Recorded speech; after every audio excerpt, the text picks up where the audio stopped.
Salut, vous regardez Wapala, votre magazine 100% glisse. Au sommaire cette semaine, l'impressionnante houle aux îles des Canaries pendant la Fuerte Wave Classic, puis plein feu sur un rider talentueux Maxime Mussonneau, champion du monde jeune de surf en 2010. Mais tout de suite, direction la péninsule de Darla, face au Sahara, pour un festival de glisse et de musique hors du commun. Le festival de Darla, ou encore comment réunir tous les riders sur un même spot.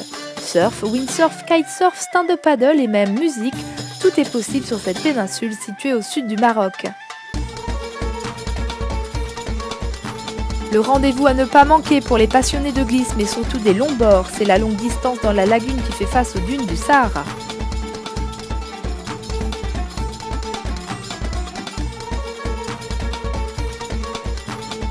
Décor de rêve pour une course d'endurance, devant les premiers creusent l'écart, mais dans cette immensité bleue, certains se perdent et se trompent de bouée, comme Diony Guadagnino qui finira tout de même par retrouver son chemin et finir premier. Derrière, le kitesurfer Alex Kazerg s'accroche au top 5 et termine premier en catégorie kitesurf.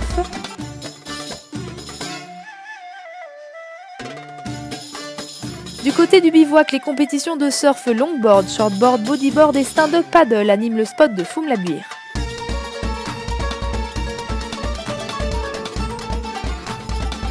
Et en plus des supports classiques, le festival accueille des nouveautés pour cette édition 2011, avec la pirogue, le tandem ou encore les engins à foil qu'on appelle plus communément le modern sailing. Encore une fois, la ville de Darla a prouvé son incroyable diversité, qui a permis à pas moins de 6 disciplines de s'exprimer dans des compétitions d'un niveau international.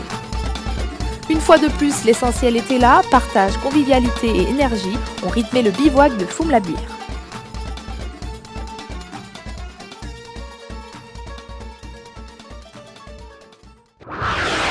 On quitte cet événement multiglisse pour se concentrer sur le surf et plus précisément sur un champion qui réside à l'île de la Réunion.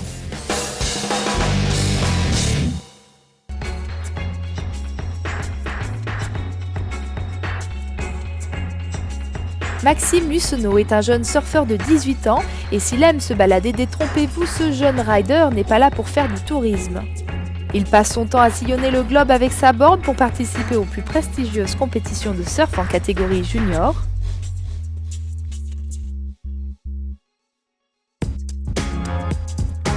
Originaire de l'île de la Réunion, Max, que l'on surnomme là-bas Maccabi, petit poisson en créole, passe la majorité de son temps dans l'eau. Depuis son plus jeune âge, le milieu marin a toujours été son parc de jeux. Mais c'est seulement plus tard, pendant un voyage à Margaret River en Australie, que Maxime découvre sa passion pour le surf. En 2008, il a 16 ans et devient le plus jeune surfeur de l'histoire à remporter le titre de champion d'Europe de surf en catégorie moins de 21 ans.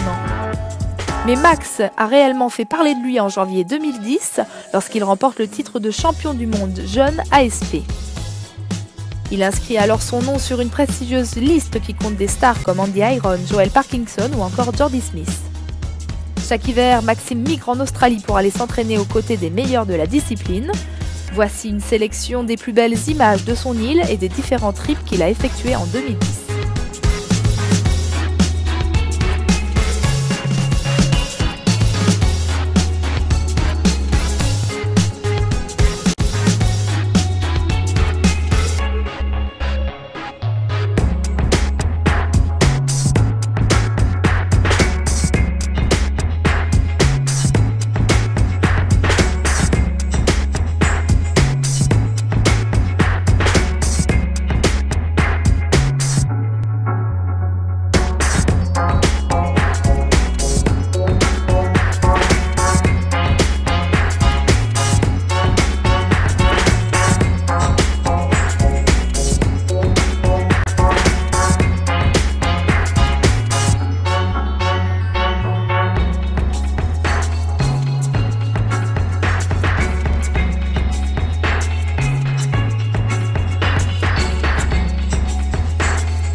Après le surf, place au windsurf sur l'île de Fuerteventura, aux Canaries.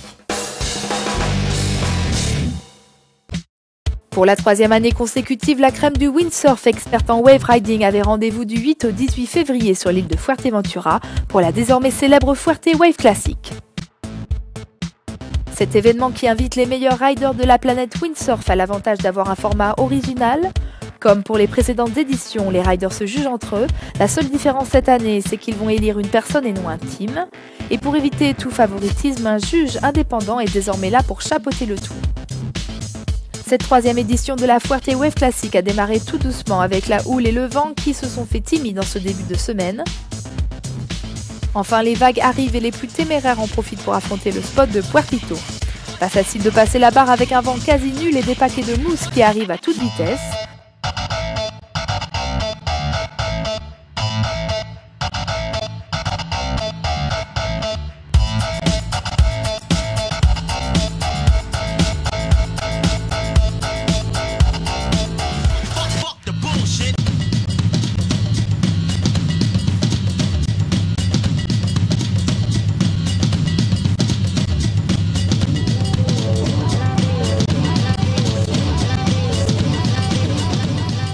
Finalement, face à la difficulté du spot, un petit groupe décide d'aller s'éclater à Antubadera. Ici, les vagues sont plus petites, ce qui permet aux femmes comme les sœurs Moreno ou encore Naira Alonso de rentrer en action.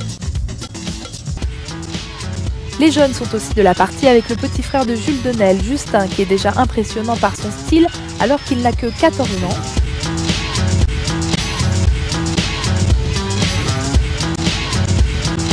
Enfin, après plusieurs jours d'attente, le spot de Puertito se réveille. Il n'y a pas suffisamment de vent pour lancer officiellement la compétition, mais cela suffit pour aller affronter ces murs d'eau. Certains, comme le local Stéphane Etienne, préfèrent ranger leur planche et la troquer contre un stand-up paddle, mais l'exercice n'est pas pour autant plus facile.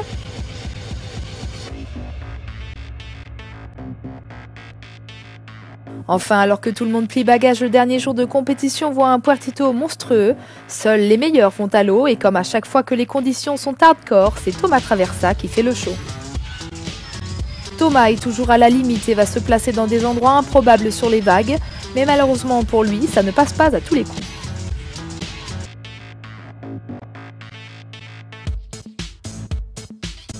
On peut aussi féliciter le local Yannick Anton qui est impressionné par son ride engagé et dynamique. Voilà, Wapala c'est déjà terminé, à la semaine prochaine, à plus et bon ride!